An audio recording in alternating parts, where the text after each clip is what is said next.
നമസ്കാരം. Jayaraj വാര്യരാണ് meet the എഡിറ്റേഴ്സിൽ ഇന്ന് അതിഥിയായി എത്തിയിരിക്കുന്നത്. സ്വാഗതം മീറ്റ് ദ എഡിറ്റേഴ്സിലേക്ക്. നമസ്കാരം. കാൽനൂറ്റാണ്ടിലധികം കാലമായി കാരിക്കേച്ചർ, അഭിനയം, തിയേറ്റർ ആർട്ടിസ്റ്റിന് ഇടപെടാവുന്ന എല്ലാ മേഖലകളിലും താങ്കൾ ഇടപെടുന്നുണ്ട്. എങ്ങനെ താങ്കളുടെ പ്രതിഭയെ വർണ്ണിച്ചാലും അത്യന്തികമായ ഒരു അഭിനേതാവാണ്. അതിൽ തന്നെ നർമ്മത്തിൻ്റെ ആക്ഷേപഹാസ്യമായാലും വിമർശനമായാലും നർമ്മത്തിൻ്റെ വഴിയിലൂടെയാണ് സഞ്ചരിക്കുന്നത്. ഈ നർമ്മത്തിൻ്റെ വഴി തിരഞ്ഞെടുത്തത് എന്തുകൊണ്ടാണ്? നർമ്മത്തിൻ്റെ വഴി ജനിക്കുമ്പോൾ കിട്ടിയതാണ്. നർമ്മം ഒരിക്കലും ഉണ്ടാക്കാൻ പറ്റില്ലല്ലോ. ഞാനൊരു തമാശ പറയാമെന്ന് പറഞ്ഞുകൊണ്ട് 4 ഫലിതങ്ങൾ മനഃപ്പാഠം പഠിച്ചു പോയ ആളുടെ ഗതികേട് നമ്മൾ കണ്ടതാണ്. സംഗീതവാസനയുള്ളതുകൊണ്ടും ചുറ്റും കൂടിയിരിക്കുന്ന ആളുകളെ രസിപ്പിക്കുന്ന ഒരു സ്വഭാവം ഉണ്ടായിരുന്നതുകൊണ്ടും ആയിരിക്കണം എന്നെ സ്കൂളിൽ പഠിക്കുന്ന കാലത്ത് അച്ഛൻ കൊണ്ടുപോയി ചേർത്തത് ഓട്ടംതുള്ളലിനാണ്. അവിടെയാണ് ആദ്യത്തെ പെശക ആരംഭിക്കുന്നത്. കാരണം ഓട്ടംതുള്ളൽ പഠിച്ചാൽ പരിഹസിക്കാനുള്ള സിദ്ധി ഒന്നുകൂടെ വർദ്ധിക്കും.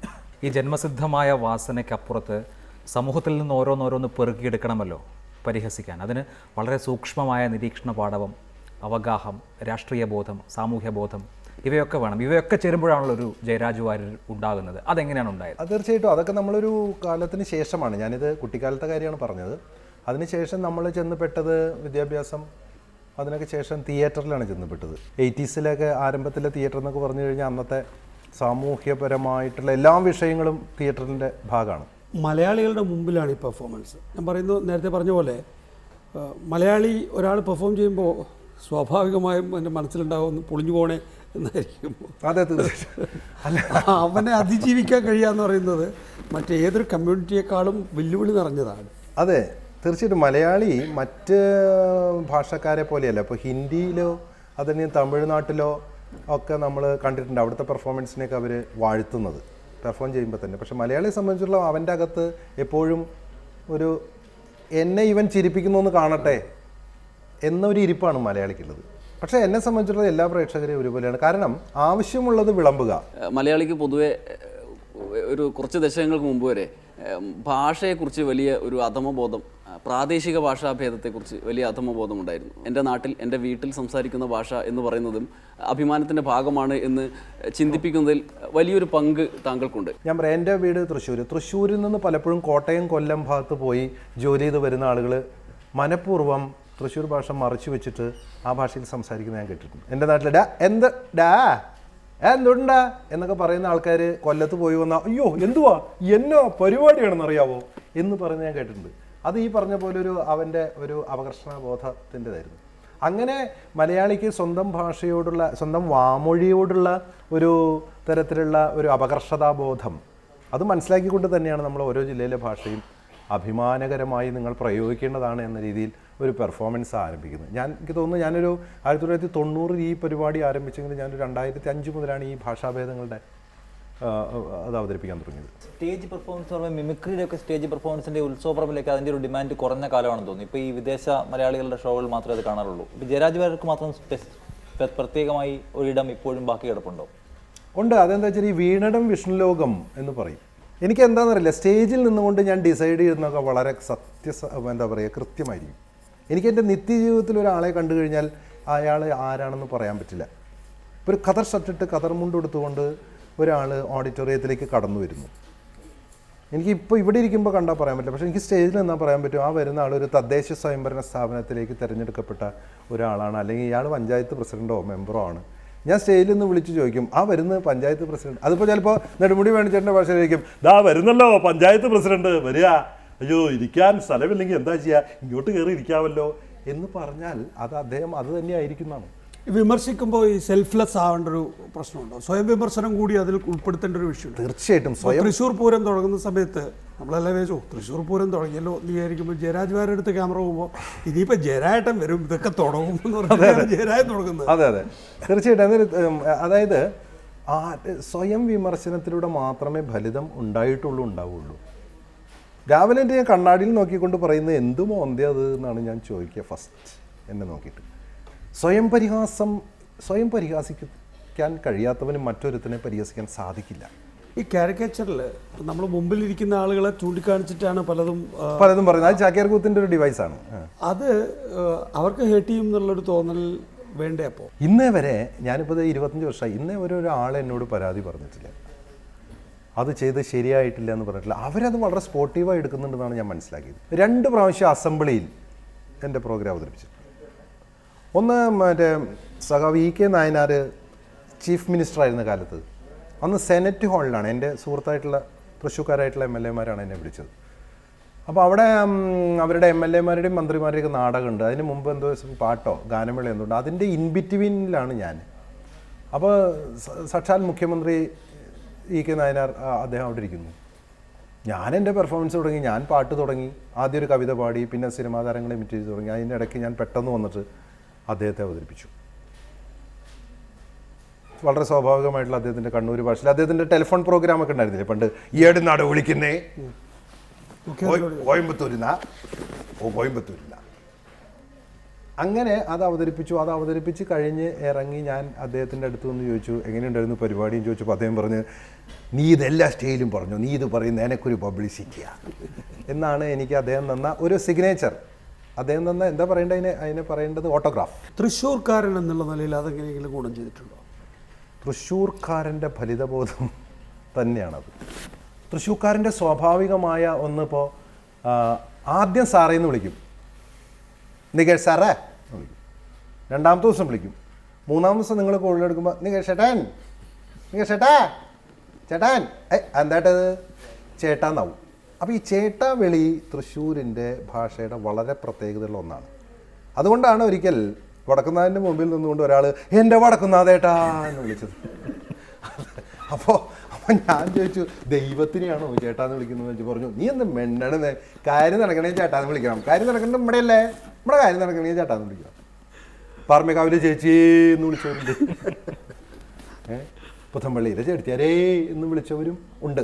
ഞാൻ ഒരിക്കൽ പത്തനംതിട്ട ജില്ലയിൽ, ഞാൻ വളരെ താത്തി കെട്ടി പറയല്ല, പത്തനംതിട്ട ജില്ലയിൽ വളരെ പ്രതീക്ഷയോടെ ഗൾഫിലുള്ള എൻ്റെ സുഹൃത്ത് എന്നെ വിളിച്ചുകൊണ്ട് ഈ പെർഫോമൻസ് നടത്തി തുടങ്ങി അവസാനിക്കുന്നവരെ ഞാൻ തന്നെ ചിരിച്ചു. കാരണം അവർക്കതിൻ്റെ നർമ്മത്തിൻ്റെ ആഴത്തിലേക്ക് പോകാൻ പറ്റുന്നില്ല. ഇറങ്ങി വരുമ്പോൾ ചോദിച്ചു എങ്ങനെയുണ്ട് പരിപാടി, ഓ എന്നാണ്. അല്ല, അത് ഞാൻ ആ പ്രദേശത്തുള്ള പറയില്ല. ജീവിതത്തെ വളരെ ഗൗരവത്തോടു കൂടി മാത്രം കാണുന്ന ആളുകൾക്കിടയിൽ ഫലിതം ഇല്ല. പ്രാദേശിക ഭാഷകൾക്കൊക്കെ അതുണ്ടല്ലോ, ആ നിലയിലുള്ള ഒരു വ്യത്യസ്തമായ ഒരു സംഗീതവും ഉണ്ട്. അതിനകത്തൊരു സംഗീതമുണ്ട്. അതായത് ഇപ്പോൾ എന്ന് പറയുന്ന പോലെയാണ് തൃശ്ശൂർ ഭാഷ. നീ ഇപ്പോൾ പിന്നെ നീ ഇപ്പോൾ ഇവിടെ നിന്ന് കംപ്ലീറ്റ് നിങ്ങളുടെ പൊളിച്ചടക്കാൻ പോയരാ എന്ന് പറയുന്നൊരു സംഗീതം ഞങ്ങളുടെ ഭാഷയ്ക്കുണ്ട്. ഇതിൻ്റെ തുടർച്ചയായി മറ്റ് സ്ഥലങ്ങളിൽ പോയി അവരുടെ ഭാഷ അവതരിപ്പിക്കുമ്പോൾ അവരുടെ പ്രതികരണങ്ങളിൽ വ്യത്യസ്തമായ ഓർമ്മയിൽ എന്താ ഉള്ളത്? അങ്ങനെയുള്ള അല്ല, ഇപ്പോൾ എറണാകുളത്ത് പോയി പെർഫോം ചെയ്യുമ്പോൾ, ഇപ്പോൾ കൊച്ചിയോ എറണാകുളമോ ഞങ്ങളുടെ കൊടുങ്ങല്ലൂർ കഴിഞ്ഞാൽ, കൊടുങ്ങല്ലൂർ മുതൽ ഇങ്ങോട്ട് ഈ എറണാകുളം ജില്ലയുടെ കാറ്റ് അടിക്കാൻ തുടങ്ങും. അപ്പോൾ അതുവരെ ഞങ്ങൾ എന്ന് പറഞ്ഞാൽ അവിടെ എത്തുമ്പോൾ ഞാനേട്ടാ ഞാൻ ഒരു പരിപാടിക്ക് വരാൻ വന്നില്ല ഏട്ടാ, അന്ന് അവിടെ വടക്കേജേരി വാരത്തിൻ്റെ പരിപാടിക്ക് വന്നപ്പോൾ നമ്മ കണ്ട് ചാർജത്രയും എന്ന് പറയുമ്പോൾ ആ കൊച്ചിയിലേക്ക് കടക്കുന്ന ഈ ഭാഷയ്ക്ക് ഒരു സംഗീതമുണ്ട്. ഇതിൽ തൃശ്ശൂരിനോടുള്ള സ്നേഹം വൈകാരികമാണല്ലോ, അല്ലാതെ ഏറ്റവും സ്നേഹമുള്ള, ഏറ്റവും ഇഷ്ടം തോന്നിയിട്ടുള്ള ഒരു ഭാഷ ഏതാ? കണ്ണൂർ ഭാഷ. ഓനാട പോയിനപ്പാ എന്ന് പറയുമ്പോൾ അല്ലേ, ജയരാജ് വാര്യർ എന്ന് പറയില്ല, നിങ്ങൾ ജയരാജ് നിങ്ങൾ പേടിയാ ഉള്ളത് എന്നാണ് കണ്ണുകാരൻ പറയാ. ഏടിയ ഉള്ളത് എന്ന് പറയുന്നതിൻ്റെ അകത്ത് എനിക്ക് വളരെ ഇഷ്ടമാണ്. അതുപോലെ പാലക്കാട് ഭാഷയൊക്കെ എന്ന് പറഞ്ഞാൽ വളരെ ഇന്നസെൻ്റ് ആയിട്ടുള്ളൊരു ലാംഗ്വേജാണ്.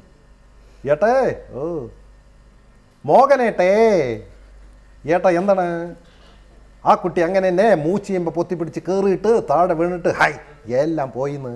വ്യക്തികളെ അവതരിപ്പിക്കുന്ന കാര്യത്തിൽ രാഷ്ട്രീയക്കാരെ കൂടുതൽ ചിലപ്പോൾ താങ്കൾ അവതരിപ്പിച്ചിട്ടാണ് എഴുത്തുകാരെയൊക്കെ പരിചയം. അതെ.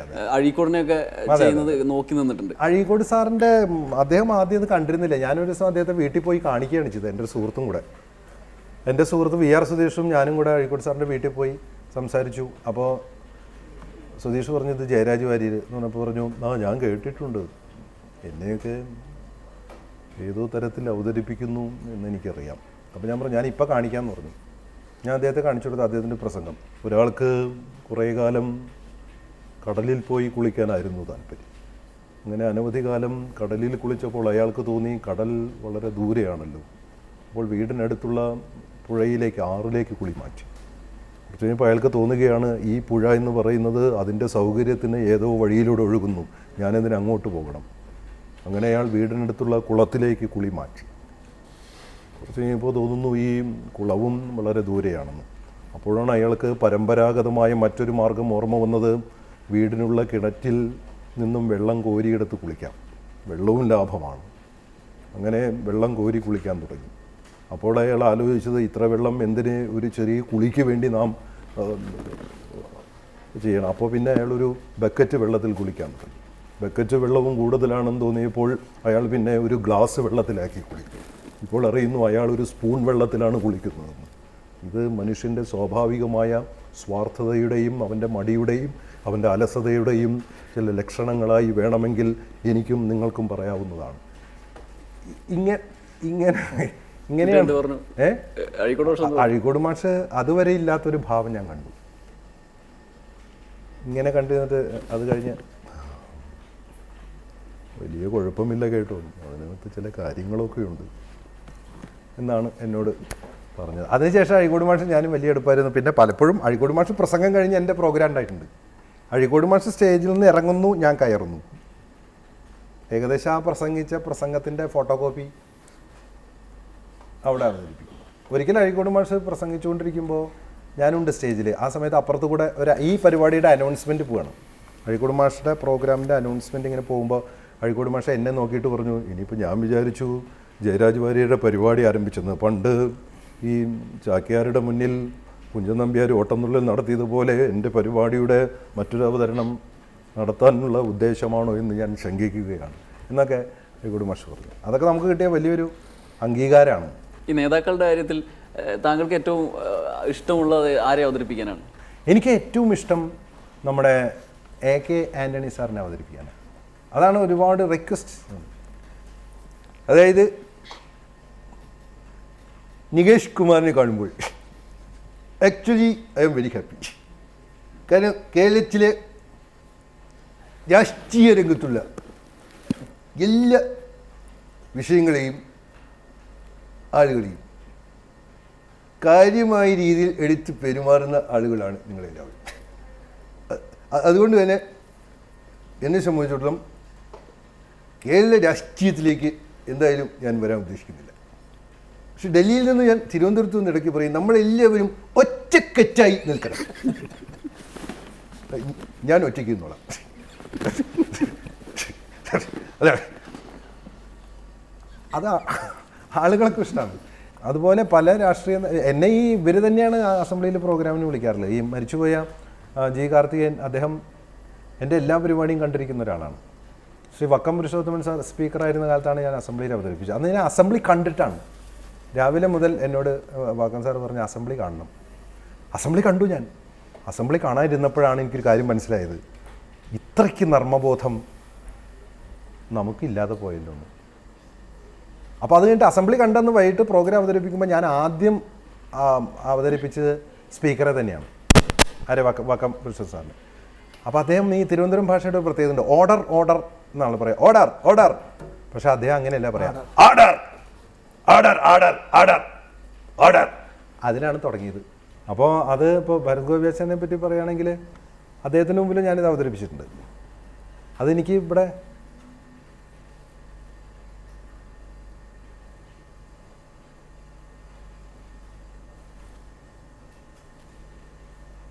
തോന്നേണ്ട കാര്യങ്ങൾ തോന്നേണ്ട സമയത്ത് തോന്നിപ്പിക്കുന്നതിനെയാണ് സിദ്ധി എന്ന് പറയുന്നത്. അപ്പോൾ അത് ചെയ്തിട്ട് അപ്പോൾ അദ്ദേഹത്തിൻ്റെ മുമ്പിൽ അവതരിപ്പിച്ചു. അദ്ദേഹം എന്നോട് പറഞ്ഞത്, ജയരാജ് വാര്യർ അവതരിപ്പിച്ച് എൻ്റെ കഥാപാത്രങ്ങളെയാണ്, എന്നെയല്ല എന്ന് പറഞ്ഞു. സാഹിത്യത്തിൽ ഇപ്പോഴും എനിക്ക് സാഹിത്യരംഗത്ത് അവതരിപ്പിക്കാൻ ഇഷ്ടം നമ്മുടെ മലയാള ഭാഷയുടെ ഏറ്റവും പ്രശസ്തനായ നമ്മുടെ കഥാകാരൻ, നോവലിസ്റ്റ്, തിരക്കഥാകൃത്ത്, നമ്മുടെ പേര് പറയാതിരിക്കുന്നുണ്ട്, പേര് പറയാൻ തന്നെ മനസ്സിലാവും. അതിപ്പോൾ എനിക്ക് എപ്പോഴും നന്ദി പറയാനുള്ളത് എൻ്റെ വായനക്കാരോടാണ്, പിന്നെ എൻ്റെ ഗ്രാമത്തോട്. ഇപ്പോഴും നാട്ടിടവഴികളിലും കുന്നും ചെരുവിലും പുഴയോരത്തും കഥാപാത്രങ്ങൾ എന്നെ കാത്തു നിൽക്കുകയാണ്. അപ്പോൾ അദ്ദേഹത്തെ ONV സാറിനെ അവതരിപ്പിക്കുക. ഈ MT ഒക്കെ ഭയങ്കര ഗൗരവപ്പെട്ട ആളുകളാണല്ലോ. ഒരു ചെറുപുഞ്ചിരി ഉണ്ടായിട്ടുണ്ട് ഞാൻ പെർഫോം ചെയ്യുന്നത് കണ്ടിട്ട്. എവിടെയോ ഒരു പുഞ്ചിരി ഇങ്ങനെ മാഞ്ഞു പോകുന്നതും തിരിച്ചു വരുന്നതും ഞാൻ കണ്ടു ഒരിക്കലും. താങ്കളുടെ പാട്ടുകളും ഭയങ്കരമായി ആളുകളെ ആകർഷിച്ചിട്ടുണ്ട്. പാട്ടുകൾ ഞാൻ ഇതിനകത്ത് ഇങ്ങനെ തുന്നിച്ചേർക്കും പാട്ടുകൾ. പിന്നെ പാട്ടിൻ്റെ അവതാരകനാവും. എനിക്ക് സംഗീത പരിപാടികളൊക്കെ സംഘടിപ്പിക്കാൻ വലിയ ഇഷ്ടമാണ്. അനുരാഗാനം പോലെ അഴകിൻ്റെ അല പോലെ ആരു നീ ദേവതേ. നമ്മളെ ഏതോ കാലത്തേക്ക് കൊണ്ടുപോവുകയും ഒക്കെ ചെയ്യുന്നുണ്ടല്ലോ ഓരോ പാട്ടുകൾ കൊണ്ട്. മാനത്തു കണ്ണികൾ മയങ്ങും കയങ്ങൾ മനോരമേ നിന്നയനങ്ങൾ അവയിൽ മുഖം നോക്കും എൻ്റെ വികാരങ്ങൾ ആവേശഭരിതങ്ങൾ. പാട്ടുകളൊക്കെ നമ്മളത് അഭിനയിച്ച നടന്മാരെ അവതരിപ്പിക്കുമ്പോൾ സ്റ്റേജിൽ ഇപ്പോൾ നസീർ സാറിൻ്റെ അദ്ദേഹത്തെ അവതരിപ്പിക്കുമ്പോൾ നീലക്കടമ്പിൻ പൂവോ ഇളം പീലി വിതിർത്ത നിലാവോ നിൻ കൺമുനയിൽ നിൻ ചെഞ്ചൊടിയിൽ നിന്നിൽ നിറയുന്ന തേൻ കിനാവോ. ആ മുമ്പിലിരിക്കുന്നവരൊക്കെ ആയിരിക്കും കഥാപാത്രങ്ങൾ. മുമ്പിലിരിക്കുന്ന അല്ലേ, അവരെയൊക്കെ നോക്കിയിട്ടാണ് നമ്മൾ അതുവരെ അങ്ങോട്ടും ഇങ്ങോട്ടും നോക്കി വർത്തമാനം പറഞ്ഞിരുന്ന ഒരു പാട്ട് തുടങ്ങിക്കഴിഞ്ഞാൽ ഇളവന്നൂർ മഠത്തിലെ ഇണക്കുയിലെ മാറിൽ കളഭക്കൂട്ടണിഞ്ഞു കൊണ്ടുറക്കമായോ എന്ന് പറയുമ്പോൾ അവരും ആ ലോകത്തേക്ക് പോകുന്നുണ്ട്.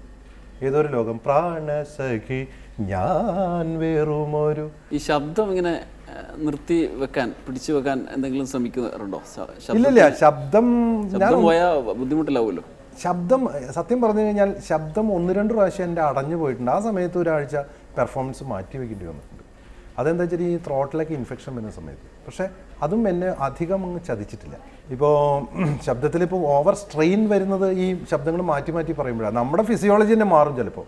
ഇപ്പോൾ മോഹൻലാൽ സംസാരിക്കുന്നു എന്ന് പറഞ്ഞു കഴിഞ്ഞാൽ അദ്ദേഹത്തിൻ്റെ സംസാരിക്കുമ്പോൾ ആ ശബ്ദത്തിന് അതിൻ്റേതായ വോക്കോളജിയിലൊക്കെ പറയുന്ന പോലെ അതിന് പ്രത്യേകതയുണ്ട്.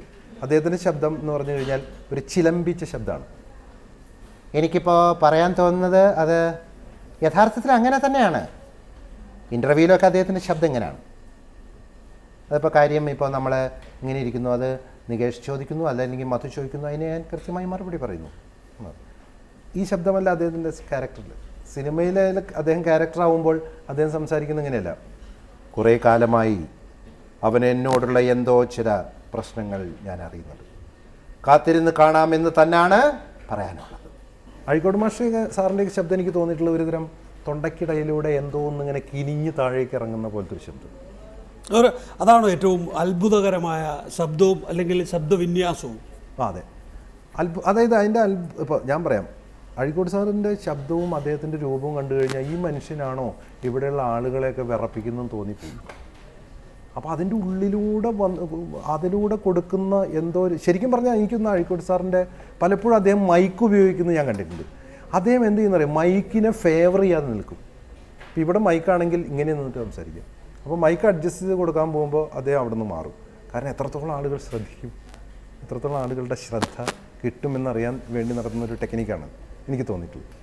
ഒരു സന്ധിയിൽ ഒരു പ്രത്യേക ലൈറ്റിൽ ഒരു മൈക്രോഫോണിന് മുന്നിൽ നിന്നുകൊണ്ട് ഞാൻ സംസാരിച്ചും പാടിയും ഫലിതം പറയുമ്പോൾ ഒരുപാട് ജീവിത പ്രയാസങ്ങളുള്ളവർ, രോഗങ്ങളുള്ളവർ, ജീവിതത്തിൽ പ്രതിസന്ധികളുള്ളവർ, കടം വന്ന് മൂടിയവർ, ബുദ്ധിമുട്ടുകളുള്ളവർ, കാലും കയ്യും വേദനയുള്ളവർ, ഇവരൊക്കെ ചിരിക്കുക എന്ന് പറയുമ്പോൾ അത് തന്നെയാണ് നമ്മുടെ രാഷ്ട്രീയം.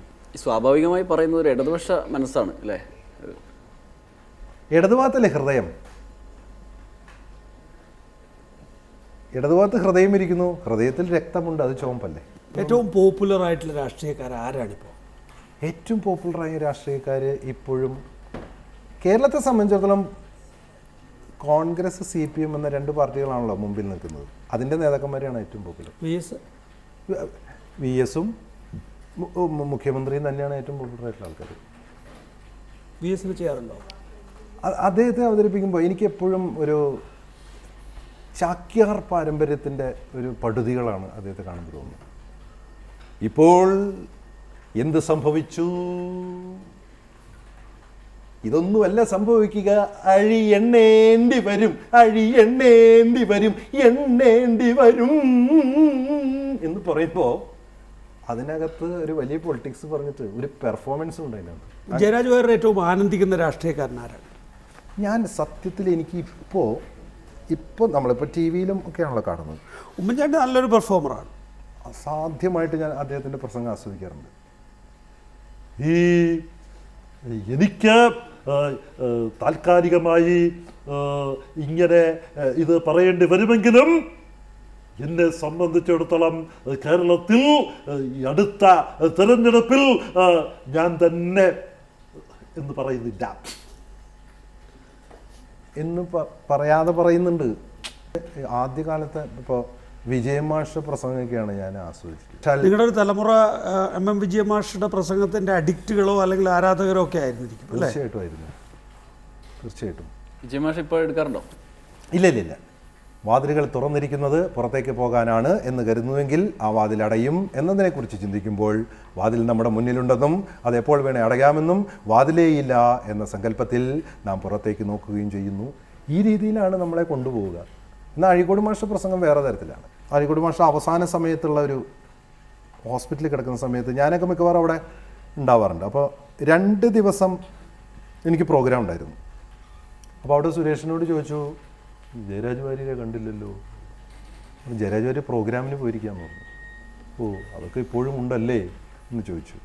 അത് കഴിഞ്ഞ് ഞാൻ 3-ാം ദിവസം തിരിച്ചെത്തിയപ്പോൾ എന്നോട് ചോദിച്ചു, എവിടെയായിരുന്നു 2 ദിവസം? ഞാൻ പറഞ്ഞു, ഞാനിങ്ങനെ പ്രോഗ്രാമിന് പോയിരിക്കുന്നു. അങ്ങനെയാണെങ്കിൽ എന്നെ അവതരിപ്പിക്കുന്ന ആളല്ലേ, 2 ദിവസം ഇവിടെ കിടക്ക്, ഞാനൊന്ന് പോയി 2 പ്രസംഗം ചെയ്തിട്ട് വരാം. അഴീക്കോട് മാഷ് പറഞ്ഞ ഏറ്റവും പ്രധാനപ്പെട്ട വാക്ക് എന്താ വെച്ചാൽ, അദ്ദേഹം പറഞ്ഞത് എൻ്റെ നാവിൽ പട്ടാളമാണെന്നാണ് പറഞ്ഞത്. എൻ്റെ നാവിലിങ്ങനെ ഒരു സൈന്യം നിൽക്കുകയാണ് എന്നാണ് അദ്ദേഹം പറഞ്ഞത്. അദ്ദേഹത്തിൻ്റെ പ്രസംഗത്തിന് അത് പ്രസംഗ പരിശീലകർക്ക് ക്ലാസ് എടുക്കുമ്പോഴാണ് പറഞ്ഞത്, എൻ്റെ നാവിലൊരു പട്ടാളം അണിനിരന്നിരിക്കുകയാണ് എന്ന് പറയുമ്പോൾ അതിൻ്റെ വിശദീകരണമായിട്ട് നമുക്ക് മനസ്സിൽ എന്തൊക്കെ ഓടിയെത്തും. ഒരാളെ കൊല്ലാനാണെങ്കിൽ സാധാരണ ഇതിൽ കുന്തം മതി. ഒരു കേക്കരനാഥനെ കൊല്ലണമെങ്കിൽ അതെ, അന്ന് സുകുമാർ അഴീക്കോട് വലിയ പീരങ്കി ഉപയോഗിച്ചിട്ടുണ്ട്. അതെ. അതാണ് സൈന്യം, ഒരു വലിയ സൈന്യമാണ് എൻ്റെ നാവിൽ എന്ന് പറയുന്നത്. ഈ കരുണാനിധി സാറിനെയൊക്കെ ആദ്യം സ്റ്റേജിൽ അവതരിപ്പിക്കുന്നത് ഞാനാണ്, ലീഡർ. ഐക്യകക്ഷി എന്നൊക്കെ പറഞ്ഞിട്ടായിരുന്നു ആദ്യം. ഐക്യകക്ഷിയുടെ തീരുമാനപ്രകാരം കേരളത്തിൽ ഏത് തരത്തിലുള്ള കാര്യങ്ങളും നടപ്പാക്കുന്ന കാര്യത്തിൽ യാതൊരു അംശമില്ല അങ്ങനെയൊക്കെ പറഞ്ഞു. പിന്നെ അതെങ്ങനെ ഡിസെൻഡിങ് ആ സമയത്തൊക്കെ എന്ത് ചെയ്യാൻ സാധിക്കും, അതുകൊണ്ട് എന്നെ സംബന്ധിച്ചിടത്തോളം അങ്ങനെ അതിങ്ങനെ ഞാൻ കണ്ടിട്ടുണ്ട് പലപ്പോഴും. കാപട്യം പറഞ്ഞ ആളുകൾ തിരിച്ചറിയും. നമ്മൾ പറയില്ലേ, ഇത് ശരിയല്ലല്ലോ എന്ന് പറയും. ആദ്യത്തെ 3 വാചകത്തിൽ നിന്ന് അറിയാൻ പറ്റും ഒരാളുടെ. അതുപോലെ ഈ ബലിതം പറയുന്ന ആൾക്കാർ, ഇപ്പോൾ തമാശ പറയുന്ന ആൾക്കാർ രാഷ്ട്രീയത്തിലിപ്പോൾ ഈ ഇപ്പോഴത്തെ ഏറ്റവും വലിയ രാഷ്ട്രീയ പ്രഭാഷകൻ എന്ന് പറഞ്ഞാൽ മറ്റേ ഇദ്ദേഹമാണ്, നമ്മുടെ ഉഴവൂർ വിജയൻ. അദ്ദേഹത്തിൻ്റെ പ്രസംഗത്തിൽ ജനക്കൂട്ടമുണ്ട്. എന്താ കാരണം വെച്ചാൽ ഭരിതാണ്. അദ്ദേഹം ഈ ടി വിയിൽ വരുന്ന പരസ്യങ്ങളും ആദ്യ ഉദ്ധരണികളായി, പിന്നെ സാഹിത്യകൃതികളായി, പിന്നീട് സിനിമയിലായി, പരസ്യവാചകങ്ങളാണ്. സന്തോഷം കൊണ്ടിരിക്കാൻ വയ്യേ എന്ന് ഞാൻ അദ്ദേഹം പ്രസംഗിക്കാൻ കേട്ടു. ഒരു പരസ്യമാണത്. അപ്പം ഇനി അങ്ങനെയൊക്കെ വരാൻ പോകുന്നത്. ഞാൻ കഴിഞ്ഞ ദിവസം വാട്സാപ്പിൽ കണ്ടതുപോലെ എന്നൊക്കെ ചിലപ്പോൾ വളരെ സീരിയസ് ആയിട്ട് പറയുന്ന അടുത്ത ജനറേഷൻ ചിലപ്പോൾ അങ്ങനെയൊക്കെ ആയിരിക്കും. ഈ ജയരാജ് വാര്യരുടെ 1/4 നൂറ്റാണ്ട് ഒരു ഉയർച്ചയിൽ നിൽക്കുകയാണല്ലോ. ഇനി എന്താണ് പദ്ധതി? ഇനി ഇങ്ങനെ തന്നെ പോകാനാണോ? അടുത്തൊരു 1/4 നൂറ്റാണ്ട് കൂടെ ഇങ്ങനെ തന്നെ പോകണമെന്നാണ് ആഗ്രഹം. ONV കൂടി അവതരിപ്പിച്ച് നമുക്ക് അവസരം. ONV സാറിൻ്റെ ഞാൻ പലപ്പോഴും ഈ ONV സാറിൻ്റെ പ്രസംഗം കേൾക്കാനും അദ്ദേഹം അത് കഴിഞ്ഞ് കവിത വായിക്കാനും കേൾക്കാൻ പോയിരിക്കാറുണ്ട്.